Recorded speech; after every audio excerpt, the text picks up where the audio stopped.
तत्पुरुषा सर्वभोक्तारं वन्दे विष्णुं परं पदम्। ओमिन्याय सुधादिकृजयमुनीं श्रीपादरात्मन् मुनीं व्यासार्यान् विविधागमब्धिविहरान् श्रीवादिराजानपि वन्दे हंसवान् श्रीगन्ध्यवारान्निधीं श्रीहृत्योगुरुपराघवेन्द्रमुनिदान् उद्बोधसज्ञानगणान् षड्वर्षपूजकान् सत्यप्रमोदतीर्थार्यान् नौमिन्याय सुधारतान् शास्त्रेषु पारभष्यानं शास्त्रज्ञेषु तत्फलम् दीनभक्तोद्धारकरं सत्यात्मानं गुरुं भजे विद्यापीठविधातारम् विद्यावारिधिचन्दिरं विद्यार्थीवत्सलं वन्दे महामहिमसद्गुरुम् आपादमौलिपर्यन्तं गुरूणामाकृतिमुत्तरेत् तेन विघ्नाः प्रणश्यन्ति सिद्ध्यन्ति च मनोरथाः श्रीमण्डलमध्यस्थाः पूर्णबोधमतानुगाः वैष्णवाः विष्णुहृदयाः नमस्ते गुरुं नम श्रीगुरुभ्यो नमः। हरि ओम्।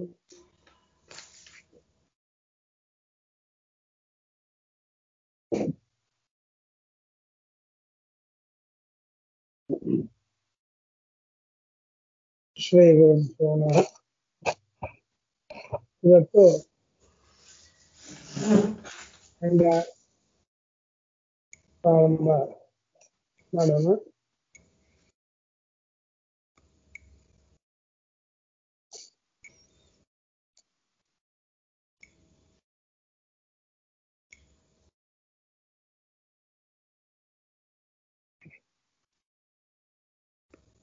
ಸೋಯಮಾತ್ಮ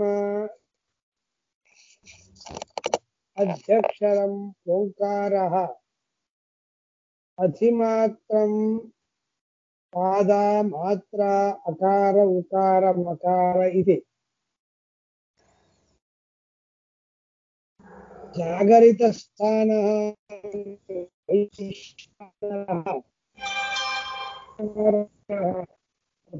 ಮಾತ್ರ ಆಪ್ತೆ ಆದಿಮತ್ವಾದ್ ಆಪ್ನೋತಿ ಹವೈ ಸರ್ವಾನ್ ಕಾಮಾನ್ ಆದಿಶ್ಚ ಭವತಿ ಯ ಏವಂ ವೇದ.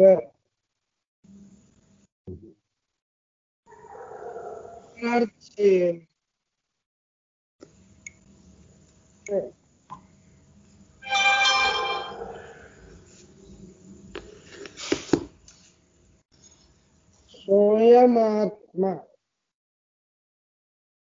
ಸಹ ಎಂಬುದಾಗಿ ಅವನು ಅಂತನ್ನಬೇಕಾದ್ರೆ ಹಿಂದೆ ಒಮ್ಮೆ ಹೇಳಿರ್ಬೇಕು. ಹಿಂದೆ ಹೇಳಿದವನನ್ನ ಅವನು ಅಂತ ಅನ್ನಬೇಕು. ಹಾಗೆ ಹಿಂದೆ ಹೇಳಲ್ಪಟ್ಟವ ಯಾರು ಅಂದ್ರೆ ಸಮಗ್ರ ಓಂಕಾರ ಪ್ರತಿಪಾದ್ಯನಾದ ಭಗವಂತ, ಅಕ್ಷರನಾಮಕನಾದಂತಹ ಪರಮಾತ್ಮ. ಈಗ ಅವನ ಬಗ್ಗೆ ಮಾತಾಡಿದ್ದೇವೆ. ಆ ಪರಮಾತ್ಮನ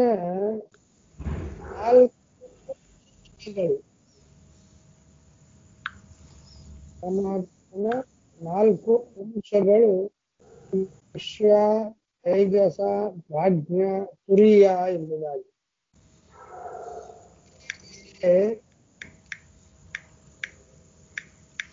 ಈ 4 ಅಂಶಗಳ ರೂಪ, ಅವುಗಳ ಅಪಾರ, ಇವುಗಳೆಲ್ಲವನ್ನು ನಿರೂಪಣೆ ಮಾಡಿದ್ದಾರೆ. ಶಬ್ದ ಬಹಳ ಬರ್ತಾ ಇದೆ.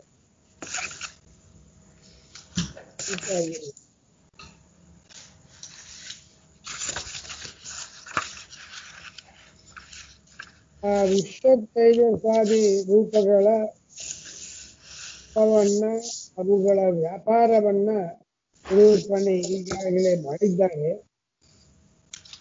ಇನ್ನು ಮುಂದೆ ಈಗ ಹೇಳ್ತಕ್ಕಂಥದ್ದು ತೇಜಸ ಪ್ರಜ್ಞ ತುರಿಯ ಶಬ್ದ ಬಹಳ ಬರ್ತಾ ಇದೆ. ಅದು ಮ್ಯೂಟ್ ಆಗಿಲ್ಲ, ಶಬ್ದ ಬರ್ತಾ ಇದೆ.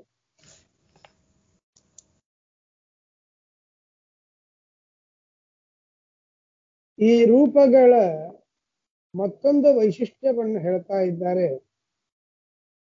ಏನದು ಅಂತಂದ್ರೆ, ಈ 4 ರೂಪಗಳು ಪ್ರಣವ ಪ್ರತಿಪಾದ್ಯವಾಗಿದೆ. ಓಂಕಾರಕ್ಕೆ 3 ಅಕ್ಷರಗಳು. ಆ 3 ಅಕ್ಷರಗಳಿಂದ 3 ರೂಪ, ನಾದದಿಂದಾಗಿ 4ನೇ ರೂಪ. ಹೀಗೆ ಹೇಳಲಿಕ್ಕೆ ಹೊರಟದ್ದು ಈ 2 ಖಂಡ. ಅದರಲ್ಲಿಯೂ ಕೂಡ ಈ 3ನೇ ಖಂಡ ವಿಶ್ವ ತೈಜಸ ಪ್ರಾಜ್ಞರ ಅಕಾರ ಉಕಾರ ಮಕಾರ ಪ್ರತಿಪಾದ್ಯತ್ವವನ್ನ ತಿಳಿಸುವುದಕ್ಕಾಗಿ ಹೊರಟದ್ದು. 4ನೇ ಖಂಡ ತುರಿಯನ ಬಗ್ಗೆ ಹೇಳಲಿಕ್ಕೆ ಹೊರಟಿದೆ. ಹೀಗಾಗಿ ಈ 3ನೇ ಖಂಡ ಓಂಕಾರದಲ್ಲಿಯ ಅಕ್ಷರಗಳು 3 ಅ ಉ ಮ ಎನ್ನುವ ಅಕ್ಷರಗಳು. ಆ ಅಕ್ಷರದಿಂದ ಪ್ರತಿಪಾದ್ಯನಾದ 3 ರೂಪಗಳು. ಈ ಅಕ್ಷರ ಈ 3 ರೂಪವನ್ನ ಹೇಗೆ ಹೇಳಿಕೊಡುತ್ತೆ ಎನ್ನುವುದರ ಬಗ್ಗೆ ತಿಳಿಸುವುದಕ್ಕಾಗಿ ಈ ಖಂಡ ಹೊರಟಿದೆ. ಸಹ ಆತ್ಮ ಅಂತಂದ್ರೆ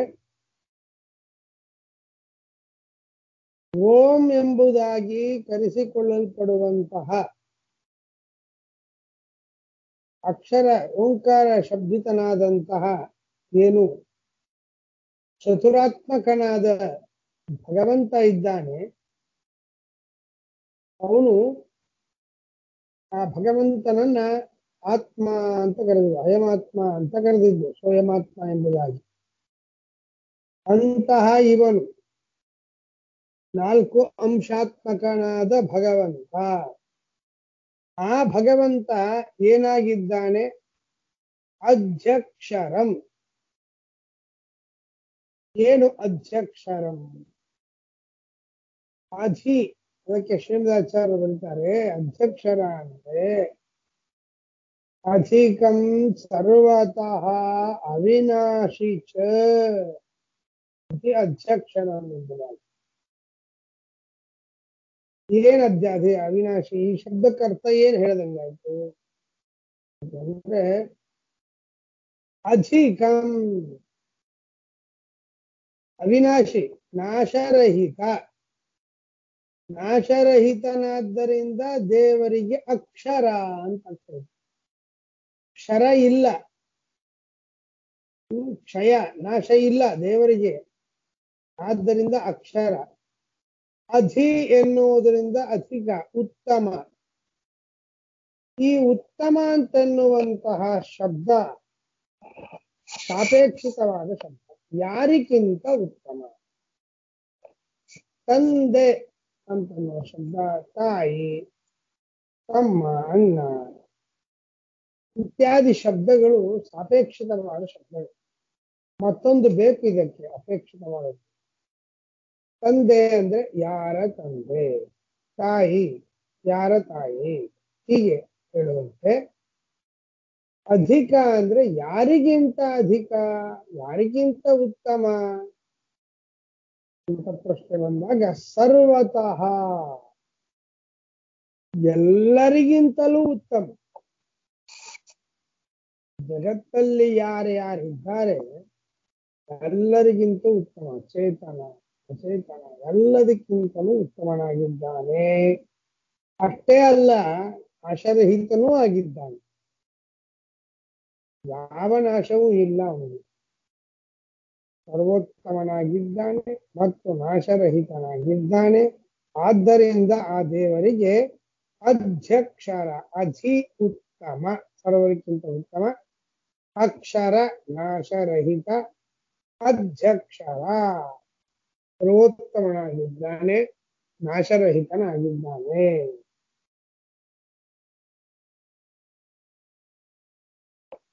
ಈ ಅರ್ಥವನ್ನ ಅಧ್ಯಕ್ಷರ ಶಬ್ದಕ್ಕೆ ಶ್ರೀಮದಾಚಾರ್ಯ ಮಾಡಿಕೊಟ್ಟಿದ್ದಾರೆ. ಏನು ಓಂಕಾರ, ಸಮಗ್ರ ಓಂಕಾರ ಪ್ರತಿಪಾದ್ಯನಾದಂತಹ ಭಗವಂತ ಇದ್ದಾನೆ, ಅವನು ಅಧ್ಯಕ್ಷರ, ನಾಶ ಇಲ್ಲ, ಸರ್ವೋತ್ತಮ. ಮತ್ತೇನಾಗಿದ್ದಾನೆ ಅವನು? ಅಧಿಮಾತ್ರಂ. ಏನ್ ಅಧಿಮಾತ್ರ ಅಂದ್ರೆ ಅಧಿಕಾಯೇವ ಮಾತ್ರ ಅಂಶ ಯಸ್ಯ ತತ್ ಅಧಿಮಾತ್ರಂ ಎಂಬುದಾಗಿ ಆಚಾರ್ಯರು ಬರೀತಾರೆ. ಅಧಿಕವಾದ ಮಾತ್ರ, ಮಾತ್ರ ಅಂದ್ರೆ ಅಂಶ, ಅಧಿಕವಾದ ಅಂಶ ಯಾರಿಗೆ ಇದೆಯೋ ಅವನು ಅಧಿಮಾತ್ರ. ಮಾತ್ರ ಎಂದ್ರೆ ಅಂಶಗಳು. ಸಮಗ್ರ ಓಂಕಾರ ಪ್ರತಿಪಾದ್ಯನಾದ ಭಗವಂತ ದೇವರು, ಅವನಿಗೆ ಅಂಶಗಳು ಹೆಚ್ಚು, ಅಧಿಕವಾದ ಅಂಶಗಳು ಅವನಿಗೆ ಇದೆ. ಆದ್ದರಿಂದ ಆ ಭಗವಂತನಿಗೆ ಅಧಿಮಾತ್ರ ಅಂತ ಕರೀತಾರೆ. ಹೆಚ್ಚಿನ ಅಂಶಗಳನ್ನು ಪಡೆದವ.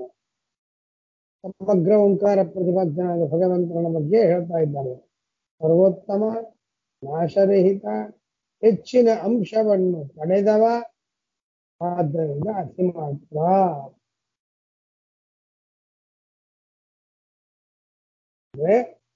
ಪಾದ,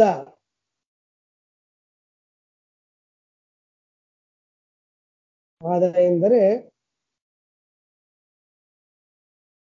ಪದ್ಯತೆ, ಪದ್ಯಂತೆ ಇತಿ ಪಾದ, ರೂಪಗಳು, ಭಗವಂತನ ರೂಪಗಳು. ಈ ಭಗವಂತನ ರೂಪಗಳು ಅಂಶಗಳಾಗಿವೆ. ಏನ್ ಭಗವಂತನ ರೂಪಗಳು? ಪದ್ಯಂತೆ ಎಂದ ಪ್ರತಿಪಾದ್ಯಂತೆ.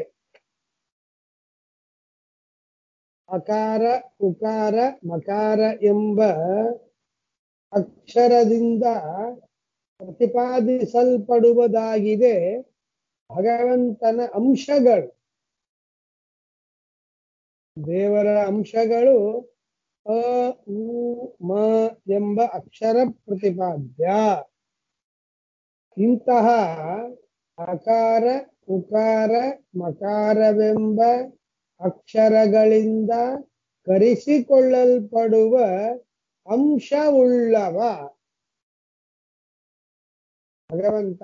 ಆದ್ದರಿಂದ ಭಗವಂತನಿಗೆ ಅಧಿಮಾತ್ರ ಅಂತ ಕರೀತಾರೆ. ಇನ್ನು ಅಲ್ಲೇ ಉಪನಿಷತ್ತು ಹೇಳುತ್ತೆ, ಜಾಗರಿತ ಸ್ಥಾನ ವೈಶ್ವಾನರಃ ಅಕಾರಃ ಪ್ರಥಮ ಮಾತ್ರ ಎಂಬುದಾಗಿ. ಮಾತ್ರ ಎಂದರೆ ಅಂಶ, ಮೊದಲನೇ ಮಾತ್ರ, ಮೊದಲನೆಯ ಅಂಶ. ಸಮಗ್ರ ಓಂಕಾರ ಪ್ರತಿಪಾದ್ಯನಾದ ಭಗವಂತನ ಮೊದಲನೇ ಅಂಶ ವೈಶ್ವಾನರ.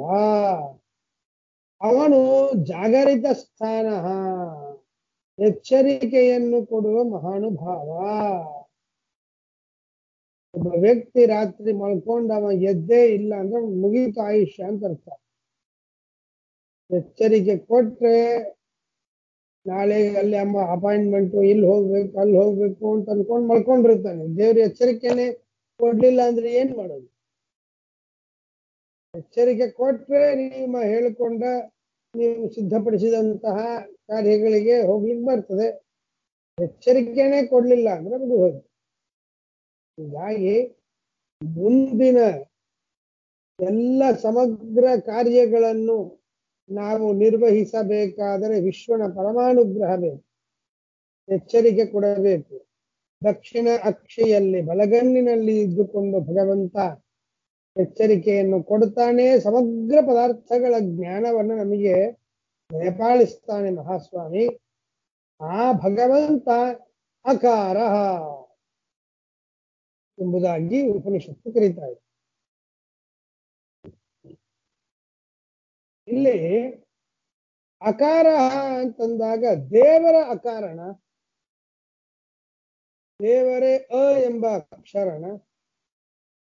ದೇವರು ಎಂಬ ಅಕ್ಷರ ಅಲ್ಲ, ದೇವರು ಬೇರೆ, ಅಕಾರ ಎಂಬ ಅಕ್ಷರ ಬೇರೆ. ಆದರೆ ಉಪನಿಷತ್ತು ಹೇಳುತ್ತೆ, ಜಾಗರಿತ ಸ್ಥಾನದಲ್ಲಿ ಇರುವಂತಹ ಏನೋ ವೈಶ್ವಾನರ ಇದ್ದಾನೆ, ಅವನೇ ಅಕಾರ, ವೈಶ್ವಾನರ ಅಕಾರ ಅಂತ ಹೇಳಿದರೆ ವಿಮಲಾಚಾರ್ಯ ಅಂತಾವೆ, ಅಕಾರಕ್ಕೂ ವೈಶ್ವಾನರನಿಗೂ, ಅಕಾರ ಎಂಬ ಅಕ್ಷರಕ್ಕೂ ವೈಶ್ವಾನರನಿಗೂ ಅಭೇದ ಪ್ರವರ್ತನ ಮಾಡಿಕೊಳ್ಳಬೇಡಿ. ಅದಕ್ಕೆ ಅಕಾರ ಅಂದ್ರೆ ಅ ಇತಿ ಅನೇನ ಅಭಿಧಾನೇನ ಆಕ್ರಿಯತೆ ಇತಿ ಅಕಾರ. ಹೀಗಾಗಿ ಅ ಎಂಬ ಶಬ್ದದಿಂದ ಆಕ್ರಿಯತೆ, ಅಹೂಯತೆ, ಕರೆಸಿಕೊಳ್ಳಲ್ಪಡ್ತಾನೆ, ಕರೆಯಲ್ಪಡ್ತಾನೆ.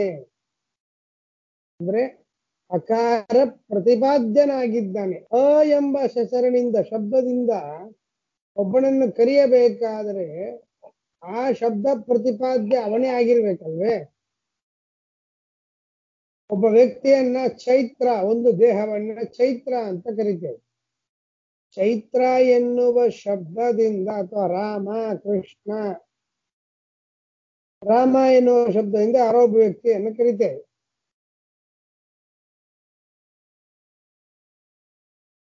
ಒಬ್ಬ ವ್ಯಕ್ತಿಯನ್ನ ಆ ಶಬ್ದದಿಂದ ಅವನನ್ನ ಕೂಗ್ತೇವೆ ಅಂತಂದ್ರೆ, ಅವನು ಆ ಶಬ್ದದಿಂದ ಕರೆಸಿಕೊಳ್ಳಲಿಕ್ಕೆ ಯೋಗ್ಯನಾದರೆ ನಾವು ಕರಿತೇವೆ. ಅಂದ್ರೆ ಆತ ಆ ಶಬ್ದ ಪ್ರತಿಪಾದ್ಯನಾಗಿದ್ದಾನೆ ಆ ವ್ಯಕ್ತಿ. ಹೀಗಾಗಿ ಎನ್ನುವ ಶಬ್ದದಿಂದ ಭಗವಂತನನ್ನು ಕರೀತಾರೆ ಅಂತ ಎನ್ನುವ ವರ್ಣದಿಂದ ಪ್ರತಿಪಾದ್ಯನಾದವ ಭಗವಂತ. ಆ ಕಾರಣ ಅವನನ್ನ ಅಂತ ಕರೆಯುವುದು. ಅಕಾರ ಪ್ರತಿಪಾದ್ಯ, ಅಕಾರ ಪ್ರತಿಪಾದ್ಯನಾದ್ದರಿಂದ ಭಗವಂತನಿಗೆ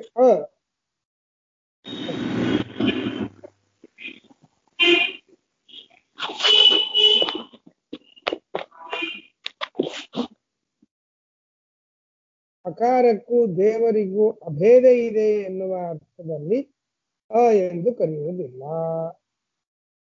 ಹಾಗೇನೆ ಮುಂದೂ ಕೂಡ ಉಕಾರ ತೈಜಸ ಅಂತಂತಾರೆ. ಅಂದ್ರೆ ಉ ಎನ್ನುವ ಶಬ್ದದಿಂದ ಕರೆಸಿಕೊಳ್ಳಲ್ಪಡುವವ, ಅಂದ್ರೆ ಉಕಾರ ಪ್ರತಿಪಾದಕ.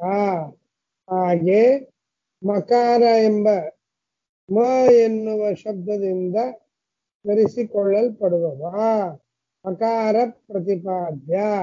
ಹೀಗೆ ತೈಜಸ, ಪ್ರಾಜ್ಞ ಇವರನ್ನು ತಿಳಿದುಕೊಳ್ಳಬೇಕು ಅಂತ ಹೇಳ್ತಾ, ಜಾಗರಿತ ಸ್ಥಾನ ಪ್ರಥಮ ಮಾತ್ರ ವೈಶ್ವಾನರ ಅಂತ ಅನುವಾದ ಮಾಡಿ, ಅಕಾರ ಏನ್ ಮಾಡ್ತಾ ಇದ್ದಾರೆ, ಜಾಗರಿತ ಸ್ಥಾನ ವೈಶ್ವಾನರ ಅಕಾರ ಪ್ರಥಮ ಮಾತ್ರ ಅಂತಂತಾರೆ.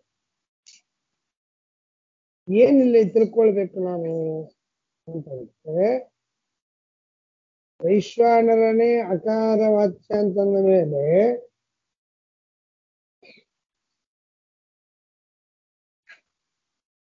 ಮತ್ತೆ ವೈಶ್ವಾನರ ಅಕಾರ ಏನ್ ಹೇಳೋದಿದೆ ಅಂತಂದ್ರೆ, ಅದಕ್ಕೆ ಹೇಳ್ತಾರೆ ಜಾಗರಿತ ಸ್ಥಾನ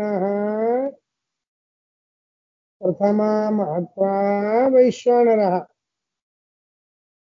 ದಕ್ಷಿಣ ಕಣ್ಣಿನಲ್ಲಿರುವ ಮೊದಲನೇ ಮಾತ್ರ ಅಂದ್ರೆ ಅಂಶ ಇವನು ವೈಶ್ವಾನರ, ದಕ್ಷಿಣಾಕ್ಷಿ, ಎಲ್ಲರ ಬಲಗಣ್ಣಿನಲ್ಲಿ ಇದ್ದುಕೊಂಡು ಎಚ್ಚರಿಕೆಯನ್ನು ಕೊಡ್ತಾನೆ.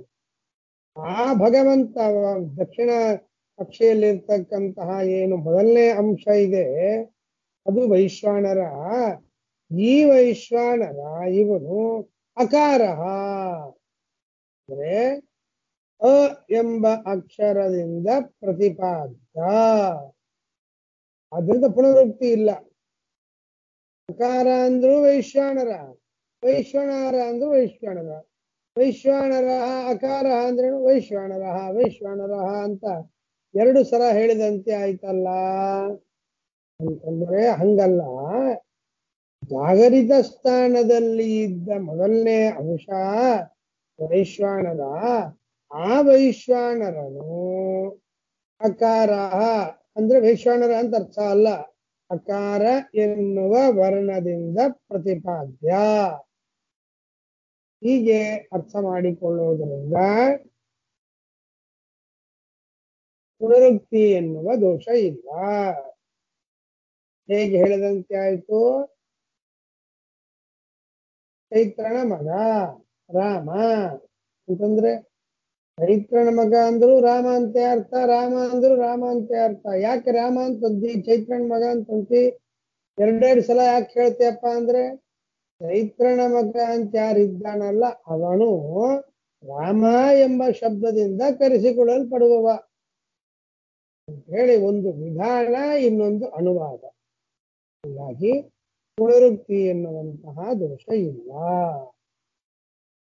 ಇದನ್ನೇ ಶ್ರೀಮದಾಚಾರ್ಯರು ತತ್ರ ಪೂರ್ವೋಕ್ತ ವೈಶ್ವಾನರ ಪ್ರಥಮ ಮಾತ್ರ ಇತಿ ಅನುವಾದ ಅಕಾರ ಇತ್ಯಾದಿಕಂ ವಿಧೇಯಂ ಎಂಬುದಾಗಿ ಶ್ರೀಮದಾಚಾರ್ಯ ತಿಳಿಸ್ಬೋದು.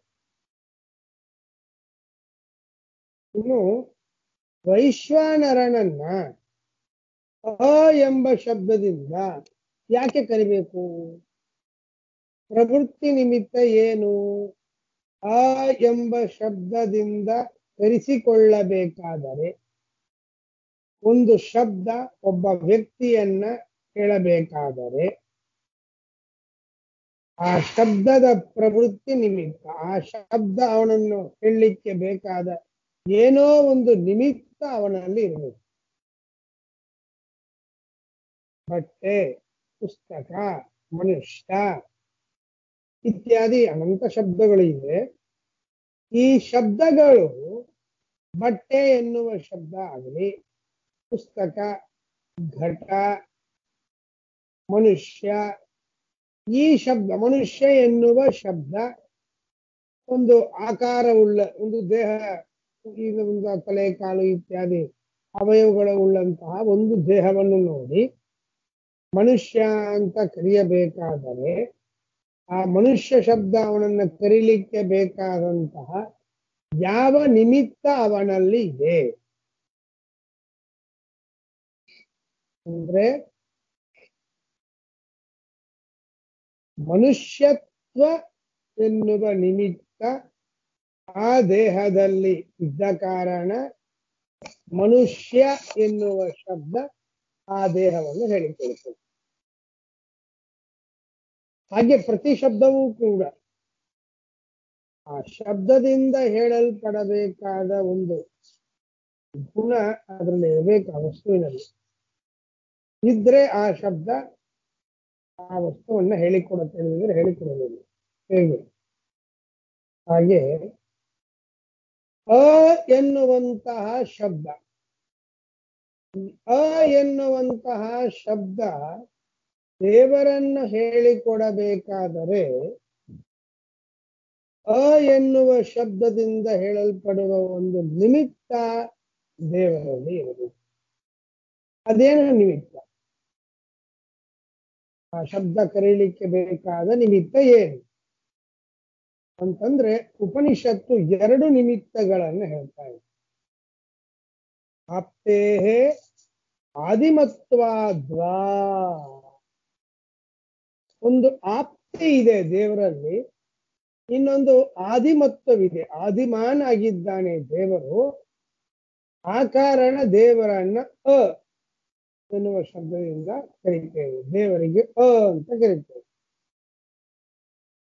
ಇತಿ ಬ್ರಹ್ಮ ಅಂತಂದು. ಎಂದರೆ ಪರಮಾತ್ಮ. ಯಾಕೆ ಎಂದರೆ ಪರಮಾತ್ಮ ಏನು ನಿಮಿತ್ತ ಇದೆ ಅಂತ ಯಾಕೆ ಅವನನ್ನು ಕರಿಬೇಕು? ಅವನು ಆಪ್ತನಾಗಿ, ಆಪ್ತಿ ಇದೆ, ಮತ್ತು ಆದಿಮಾನಾಗಿದ್ದ. ಅದೇನು ಆಪ್ತಿ, ಅದೇನು ಆದಿಮತ್ವ ಅಂದ್ರೆ, ಆಪ್ತಿ ಅಂದ್ರೆ ಹೊಂದುತ್ತಾನೆ, ಹೊಂದಿದವ ಅಂತ ಅರ್ಥ ಅಲ್ಲ, ಇದು ಹೊಂದಿಸುವವ.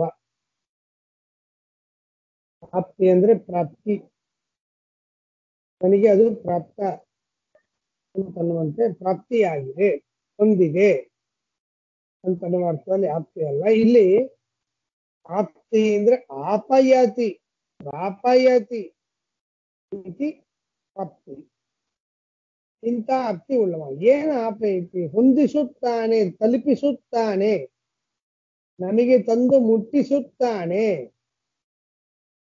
ಆದ್ದರಿಂದ ಭಗವಂತನಿಗೆ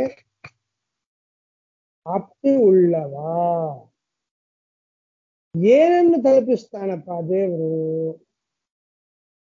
ಅಂದ್ರೆ, ಎಚ್ಚರವನ್ನು ಕೊಟ್ಟಂತಹ ಭಗವಂತ, ಬಲಗಣ್ಣಿನಿಂದ ಎಚ್ಚರಿಕೆಯನ್ನು ಕೊಟ್ಟ ಸ್ವಾಮಿ, ಆಯಾ ಜೀವರಿಗೆ ಯೋಗ್ಯವಾದ ಭೋಗ್ಯ ವಿಷಯಗಳನ್ನ, ಭೋಗ್ಯ ಪದಾರ್ಥಗಳನ್ನ, ಭೋಗಗಳನ್ನ ತಂದು ಕೊಡ್ತಾನೆ.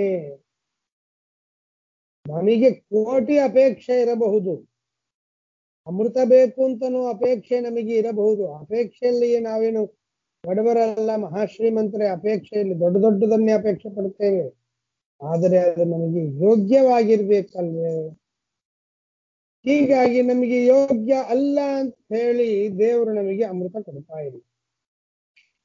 ಹಾಗಾದ್ರೆ ನಮಗೆ ಇವತ್ತು ಏನೋ ಒಂದು ಆಹಾರವನ್ನ ತಲುಪಿಸಿದ ಭಗವಂತ, ಭೋಗ ಪದಾರ್ಥಗಳನ್ನ. ನಾನು ಅಪೇಕ್ಷೆ ಪಟ್ಟದ್ದು ಉತ್ತಮ ಇರಬಹುದು, ನನಗೆ ಅದನ್ನು ಪಡೆಯುವ ಯೋಗ್ಯತೆ ಇಲ್ಲದೆ ಇರುವ ಕಾರಣ ದೇವರು ನನಗೆ ಯೋಗ್ಯವಾದ, ನನ್ನ ಪ್ರಾರಬ್ಧಕ್ಕೆ ಅನುಗುಣವಾಗಿ ನನಗೆ ಯೋಗ್ಯವಾದಂತಹ ಭೋಗ್ಯ ಪದಾರ್ಥಗಳನ್ನ ನನ್ನನ್ನು ಕುರಿತು ಮುಟ್ಟಿಸುತ್ತಾನೆ, ತಲುಪಿಸುತ್ತಾನೆ, ತಂದು ಕೊಡ್ತಾನೆ. ಪ್ರಾಪಯತಿ, ತಂದು ಕೊಡ್ತಾನೆ ಭಗವಂತ. ಆದ್ದರಿಂದ ತಂದು ಕೊಡ್ತಾನೆ ಎನ್ನುವ ಅರ್ಥದಲ್ಲಿ ಹೊಂದಿದ್ದಾನೆ ಅಂತ ಕರೆಯುವುದು. ತಾನು ಹೊಂದದೆ ನಮಗೆ ಕೊಡ್ಲಿಕ್ಕೆ ಸಾಧ್ಯ ಇಲ್ಲ. ಹೀಗಾಗಿ ನಿಚ್ ಅಂತರ್ಗತವಾಗಿದೆ, ಅಂತರ್ನೀತ ನಿಚ್ ಅಂತ ನೀ ಅಂತರ್ಗತವಾದಂತಹ ಶಬ್ದ. ಹೀಗಾಗಿ ತಂದು ಕೊಡುತ್ತಾನೆ. ಹೀಗಾಗಿ ಈ ಕಾರಣಕ್ಕೂ ದೇವರಿಗೆ ನಮಗೆ ಯೋಗ್ಯ ಭೋಗ್ಯ ಪದಾರ್ಥಗಳನ್ನ ನಮ್ಮನ್ನು ಕುರಿತು ಮುಟ್ಟುವಂತೆ ಮಾಡ್ತಾನೆ, ತಲುಪುವಂತೆ ಮಾಡ್ತಾನೆ. ಆದ್ದರಿಂದ ದೇವರಿಗೆ ಅಷ್ಟೇ ಅಲ್ಲ, ಭಗವಂತ ಆದಿಮತ್ವ, ಅವನಿಗೆ ಕಾರಣರು ಇದ್ದಾರೆ. ಆದಿ ಎಂದರೆ ಕಾರಣ. ಕಾರಣ ಅಂದ್ರೆ ಏನು ಅಂತಂದ್ರೆ, ದೇವರಿಗೇನು ಕಾರಣ? ಜನ್ಮವೇ ಇಲ್ಲ ಭಗವಂತನಿಗೆ. ಕಾರಣ ಎಲ್ಲಿಂದ ಬಂದಿತು ಅಂತಂದ್ರೆ ಅದನ್ನು ಹೇಳ್ತಾ ಇದ್ದಾರೆ. ಹಂಗಲ್ಲ, ಸುಷುಪ್ತಿಯಲ್ಲಾಗಲಿ, ಗಾಢ ನಿದ್ರೆಯಲ್ಲಾಗಲಿ, ಅಥವಾ ಸ್ವಪ್ನದಲ್ಲಾಗಲಿ, ಪ್ರಾಜ್ಞ ಸುಷುಪ್ತಿಯಲ್ಲಿ ಪ್ರಾಜ್ಞನ ಜೊತೆ, ಸ್ವಪ್ನದಲ್ಲಿ ತೈಜಸನ ಜೊತೆ ಐಕ್ಯವನ್ನು ಹೊಂದಿದಂತಹ ವಿಶ್ವನಾಮಕ ಭಗವಂತ, ವೈಶ್ವಾನರ. ಅಂದ್ರೆ ಗಾಢ ನಿದ್ರೆ ಆಗ್ತಾ ಇದ್ದಾಗ ವಿಶ್ವ ತೈಜಸ್ಸಿನಲ್ಲಿ, ಪ್ರಾಜ್ಞನಲ್ಲಿ ಐಕ್ಯವನ್ನು ಹೋಗ್ತಾನೆ, ಏಕೀಭೂತನಾಗ್ತಾನೆ. ಸ್ವಪ್ನದಲ್ಲಿ ಸ್ವಪ್ನ ನಮಗೆ ಬರ್ತಾ ಇದ್ದಾಗ ಪ್ರಾಜ್ಞನಲ್ಲಿ ಐಕ್ಯ ಹೊಂದ್ತಾನೆ ವಿಶ್ವ. ಅವನು ಏಳಬೇಕಾದ್ರೆ ಎಚ್ಚರಗೊಳ್ತಾನೆ. ದಕ್ಷಿಣಾಕ್ಷಿಯಲ್ಲಿ ಬಂದಾಗ ಎಚ್ಚರ. ವಿಶ್ವನಾಮಕ ಭಗವಂತ ದಕ್ಷಿಣಾಕ್ಷಿ ಬಲಗಣ್ಣಿನ ಸ್ಥಾನಕ್ಕೆ ಬಂದಾಗ ನಮಗೆ ಎಚ್ಚರ ಆಗ್ತದೆ. ಹಾಗಾದರೆ ಎಚ್ಚರ ಆಗುವುದಕ್ಕಿಂತ ಮುಂಚೆ ಏನಾಗಿತ್ತು? ಒಂದಾ ಗಾಢ ನಿದ್ರೆಯಲ್ಲಿರಬೇಕು ಅಥವಾ ಸ್ವಪ್ನಾವಸ್ಥೆಯಲ್ಲಿ ಇರಬೇಕು, ಸ್ವಪ್ನ ಸ್ಥಾನದಲ್ಲಿ ಇರಬೇಕು. ಗಾಢ ನಿದ್ರಾ ಅಥವಾ ಸ್ವಪ್ನ. ನಿದ್ರಿಸಿದಂತಹ ಮಲ್ಕೊಂಡಿರ್ತಕ್ಕಂತಹ ವ್ಯಕ್ತಿಯನ್ನ ಬಡಿತೇವೆ, ಅವನು ಹೇಳ್ತಾನೆ. ಅಥವಾ ಕೆಲವೊಬ್ರು ಸ್ವಾಭಾವಿಕವಾಗಿ ಕೆಲವೊಮ್ಮೆ ಸ್ವಾಭಾವಿಕ, ಕೆಲವೊಮ್ಮೆ ಮುಟ್ಟಿ ಎಬ್ಬಿಸಬೇಕಾಗ್ತದೆ. ಏನೇ ಇರಲಿ, ಹೇಳೋದಕ್ಕಿಂತ ಮುಂಚೆ ಒಳ್ಳೆ ಸ್ವಪ್ನ ಕಾಣ್ತಾ ಇರ್ಬೋದು, ಆಗ ನಾವು ಎಚ್ಚರಿರ್ಬೋದು, ಅಥವಾ ಅವನಿಗೆ ಎಚ್ಚರಿಕೆ ಆಗ್ಬೋದು. ಅಥವಾ ಗಾಢ ನಿದ್ರೆಯಲ್ಲಿ ಇದ್ದಾಗ ಯಾರೋ ಒಬ್ರು ಎಬ್ಸೋದು, ಅಥವಾ ಸ್ವಾಭಾವಿಕವಾಗಿ ಎಚ್ಚರ ಆಗೋದು. ಅಂತೂ ಎಚ್ಚರಕ್ಕಿಂತ ಪೂರ್ವದಲ್ಲಿ ಒಂದು ಸ್ವಪ್ನಾವಸ್ಥೆಯಲ್ಲಿ ಇರಬೇಕು ಅಥವಾ ಗಾಢ ನಿದ್ರಾವಸ್ಥೆಯಲ್ಲಿ ಇರಬೇಕು.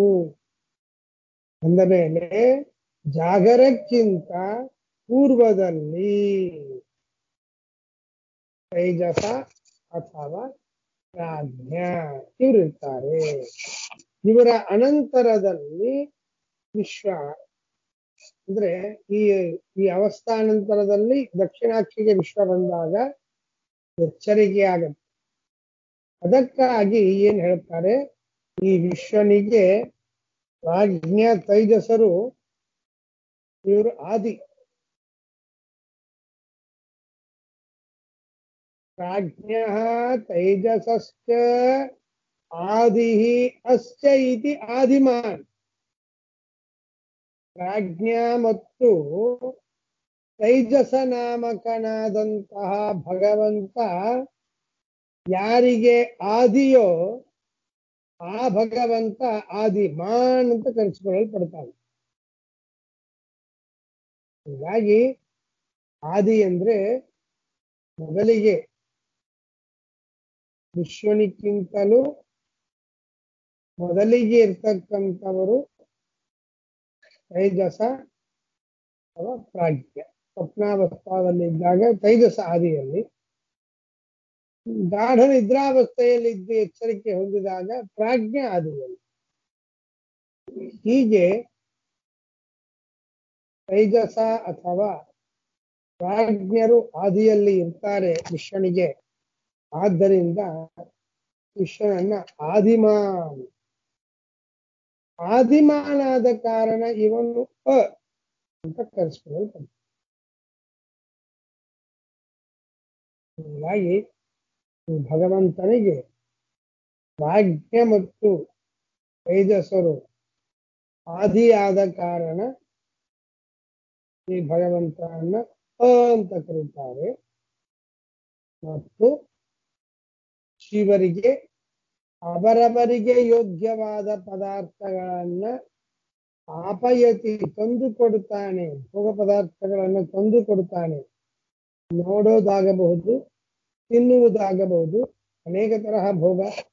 ನಾಳೆ ದೀಪಾವಳಿ ಬರುತ್ತೆ, ಬಟ್ಟೆ ಉಡುವುದರಿಂದ ಭೋಗ, ಪಟಾಕಿ ಹೊಡೆಯುವುದರಿಂದ ಭೋಗ, ಸಿಹಿ ಪದಾರ್ಥಗಳನ್ನ ಉಣ್ಣುವ ರೂಪವಾದ ಭೋಗ, ಹೀಗೆ ತೈಲಾಭ್ಯಂಗ ರೂಪವಾದ ಭೋಗ ಇತ್ಯಾದಿ ಭೋಗಗಳನ್ನ ಆಯಾ ಜೀವರಿಗೆ ಅವರವರ ಯೋಗ್ಯ ಕಾಲದಲ್ಲಿ ನಮ್ಮನ್ನು ತಲುಪಿಸ್ತಾನೆ ಸ್ವಾಮಿ. ಆದ್ದರಿಂದ ಆಪಯತಿ ಇತಿ ಆದಿಮತ್ವಾತ್ ಇತಿ ಈ ದೇವರಿಗಿಂತಲೂ ದೇವರಿಗೆ ಆದಿ ಇದೆ.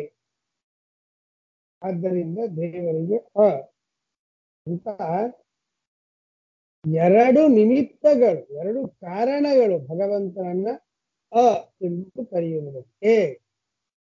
ಹೀಗಾಗಿ ಈ ವಿಶ್ವನಾಮಕನಾದಂತಹ ಭಗವಂತ ಗುರು ಎನ್ನುವಂತಹ ಶಬ್ದ ಪ್ರತಿಪಾದ್ಯ. ಆದ್ದರಿಂದ ದೇವರನ್ನು ಅ ಅಂತ ಕರೆಯುವುದು. ದೇವರು ಅ ಎನ್ನುವ ಶಬ್ದ ಪ್ರತಿಪಾದ್ಯನಾದ್ದರಿಂದ. ಇನ್ನು ಈ ರೀತಿಯಾಗಿ ಯಾರು ಭಗವಂತನನ್ನ ತಿಳಿದುಕೊಳ್ತಾರೆ, ಏನ್ ಈ ರೀತಿಯಾಗಿ ತಿಳಿದುಕೊಳ್ಳೋದು ಅಂದ್ರೆ, ಭಗವಂತ ಅ ಎನ್ನುವ ಶಬ್ದ ವಾಚ್ಯ ಯಾಕೆಂದರೆ, ಒಂದು ಯೋಗ್ಯವಾದಂತ ಅವರವರಿಗೆ ಯೋಗ್ಯವಾದ ಪದಾರ್ಥಗಳನ್ನ, ವಿಷಯಗಳನ್ನ, ಭೋಗ ಪದಾರ್ಥಗಳನ್ನ ಅವರವರಿಗೆ ತಲುಪಿಸ್ತಾನೆ. ಆದ್ದರಿಂದ ತನಗೆ ಪೂರ್ವದಲ್ಲಿ ವಿಶ್ವ ತೈಜಸ್ಸರು, ತೈಜಸ ಪ್ರಾಜ್ಞರು ಇದ್ದಾರೆ. ಆದ್ದರಿಂದ ಆದಿ ಇದೆ, ಆದ ಕಾರಣ ಆಪ್ಯನಾಗಿದ್ದಾನೆ, ಒಂದು ಕೊಡುವವನಾಗ್ತಾನೆ. ಆದ್ದರಿಂದ ಇವನಿಗೆ ಹೀಗೆ ಯಾರು ಭಗವಂತ ಎಂದು ಕರೆಸಿಕೊಳ್ಳಲಿಕ್ಕೆ ಇಷ್ಟು ನಿಮಿತ್ತಗಳು ಇದೆ ಅಂತ ನಿತ್ಯದಲ್ಲಿ ಚಿಂತನೆ ಮಾಡ್ತಾರೆ, ಅವರ ಫಲವನ್ನು ಹೇಳ್ತಾ ಇದೆ ಉಪನಿಷತ್ತು. ಆಪ್ನೋತಿ ಹವೈ ಸರ್ವಾನ್ ಕಾಮಾನ್ ಆದಿಶ್ಚ ಭವತಿ ಯ ಏವಂ ವೇದ. ಇಲ್ಲೂ ಕೂಡ ಆಪ್ನೋತಿ ಅಂದ್ರೆ ಅಂತರ್ನಿಹಿತ ನಿಶ್ಚಯ, ಒಂದು ಕೊಡ್ತಾನೆ. ಸಹ ಅಂತ ಇಟ್ಕೋಬೇಕು. ಸಹ ಆ ವಿಶ್ವನಾಮಕ ಭಗವಂತ. ಯಹ ಏವಂ ವೇದ, ಯಾರು ಈ ಎರಡು ನಿಮಿತ್ತಗಳಿಂದ ವಿಶ್ವನಾಮಕ ಭಗವಂತ ಅ ಎನ್ನುವ ಅಕ್ಷರದಿಂದ ಕರೆಸಿಕೊಳ್ಳಲ್ಪಡುವವ, ಅ ಎಂಬ ಹೆಸರು ಉಳ್ಳವ ಎಂಬುದಾಗಿ ಯಾವ ಅಧಿಕಾರಿಯು ಈ ರೀತಿಯಾಗಿ ವೇದ ತಿಳಿತಾರೆ, ಅಸ್ಯ ಅಂತ ಇಟ್ಕೊಳ್ಳಿ, ಅಸ್ಯ ಆ ಅಧಿಕಾರಿಗೆ, ಹೀಗೆ ತಿಳಿದುಕೊಂಡವರಿಗೆ ಸಹಾಯಮಾತ್ಮ, ಸಹ ಆ ಭಗವಂತ ವಿಶ್ವನಾಮಕನಾದಂತಹ ಭಗವಂತ ಸರ್ವಾನ್ ಕಾಮಾನ್, ಎಲ್ಲ ಕಾಮನೆಗಳನ್ನು, ಕಾಮ್ಯಮಾನವಾದ ಅಪೇಕ್ಷವಾದಂತಹ ಪದಾರ್ಥಗಳನ್ನು ಆಪ್ನೋತಿ ಇಟ್ಕೊಳ್ಬೇಕು, ತಂದು ಮುಟ್ಟಿಸುತ್ತಾನೆ. ನಮಗೆ ಅಪೇಕ್ಷಿತ ಪದಾರ್ಥ ನಮ್ಮ ಹತ್ರ ಬರಬೇಕು, ಬರೀ ನಮ್ಮ ಹತ್ರ ಬರಬೇಕು ಅಂತ ಕೇಳಬಾರದು. ನಾವು ಬಹಳ ಎಚ್ಚರಿಕೆಯಿಂದ ಶಾಸ್ತ್ರೋಕ್ತ ವಿಧಿಯಿಂದ ಕೇಳಬೇಕು,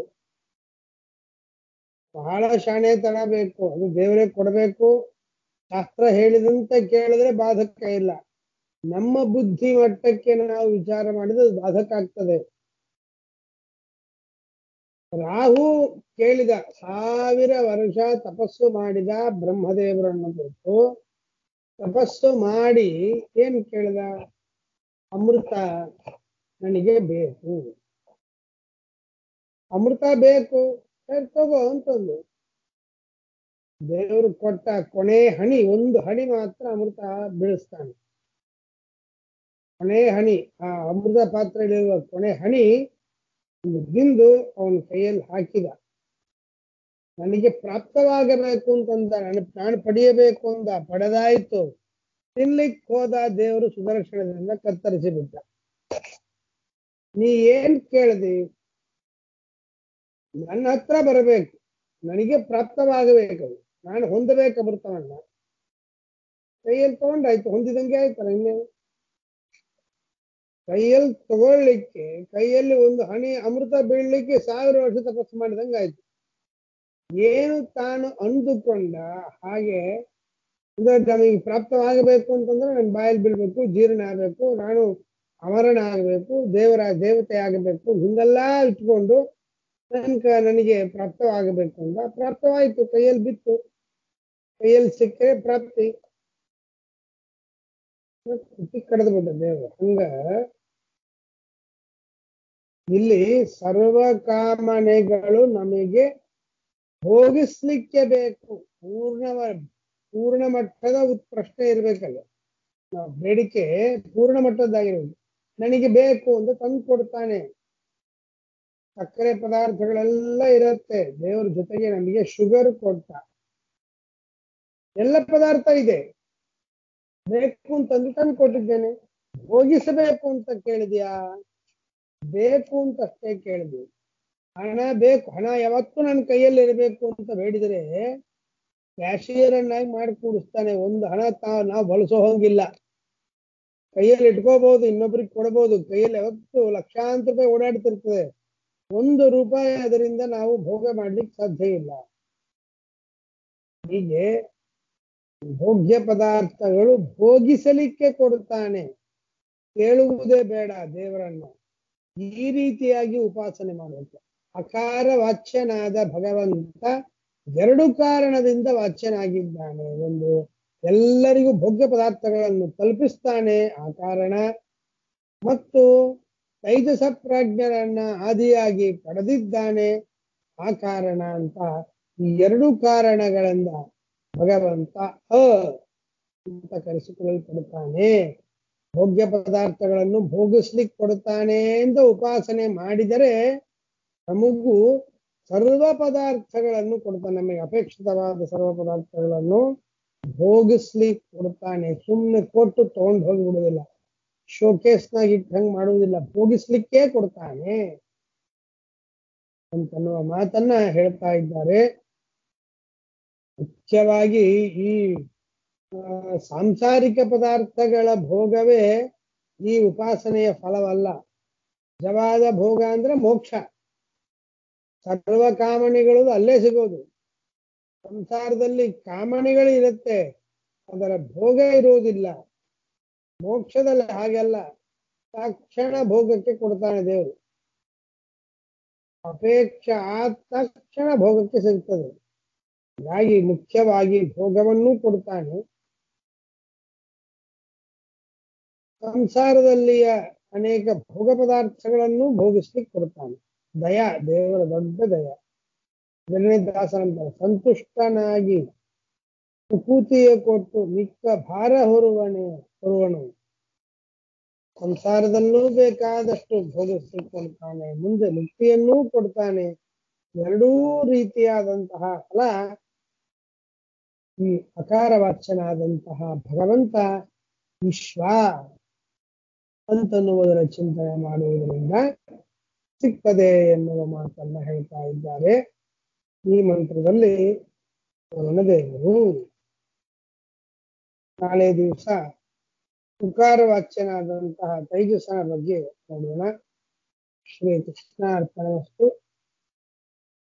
ಸಾಹಂಕರ್ತ ಹರಿಕರ್ತ ತತ್ಪೂಜಾ ಕರ್ಮಚಾಖಿಲಂ ತಥಾಪಿ ಮತ್ಕೃತಾ ಪೂಜಾ ಪ್ರಸಾದೇನ ನಾನ್ಯಥಾ ತದ್ಭಕ್ತಿಸ್ತತ್ಫಲಂ ಮಹ್ಯಂ ಪ್ರಸಾದ ಪುನಃ ಪುನಃ ಕರ್ಮಣ್ಯಾಸೋ ಹರಾವೇವಂ ವಿಷ್ಣೋಸ್ತುತಿಗರ ಸದಾ ಯಸ್ಸರ್ವಗುಣಸಂಪೂರ್ಣಃ ಸರ್ವದೋಷ ವಿವರ್ಜಿತಃ ಪ್ರೀಯತಾಂ ಪ್ರೀತಯೇವಾಲಂ ವಿಷ್ಣುರ್ಮೇ ಪರಮಸ್ಯ ಹೃತೋ ನಾಹಂಕರ್ತ ಹರಿಕರ್ತ ಪೂಜಾ ಕರ್ಮಚಾಖಿಲಂ ತಥಾಪಿ ಮತ್ಕೃತಾ ಪೂಜಾ ಪ್ರಸಾದೇನ ನಾನ್ಯಥಾ. ಶ್ರೀಕೃಷ್ಣಾರ್ಪಣಮಸ್ತು.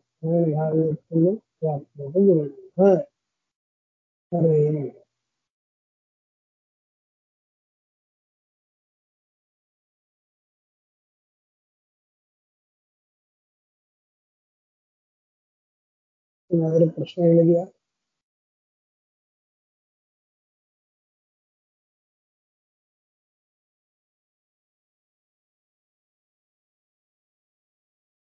ಹರೇ ನಮಃ.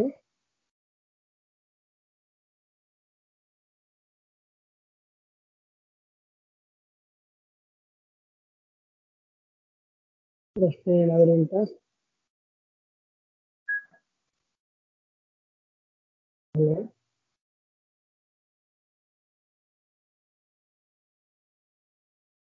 ರೆಕಾರ್ಡ್ ಆಫ್ ಆಗಿಲ್ಲ, ಹಂಗೆ ಕಂಟಿನ್ಯೂ ಬಿಡ್ತಾ ಇದೆ.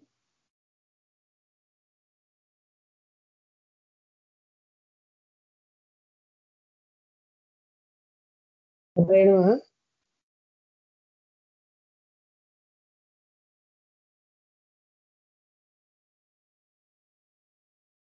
ರೆಕಾರ್ಡ್ ಆಫ್ ಮಾಡ್ಬೇಕಾಗುತ್ತೆ, ಮಾಡಿಲ್ಲ.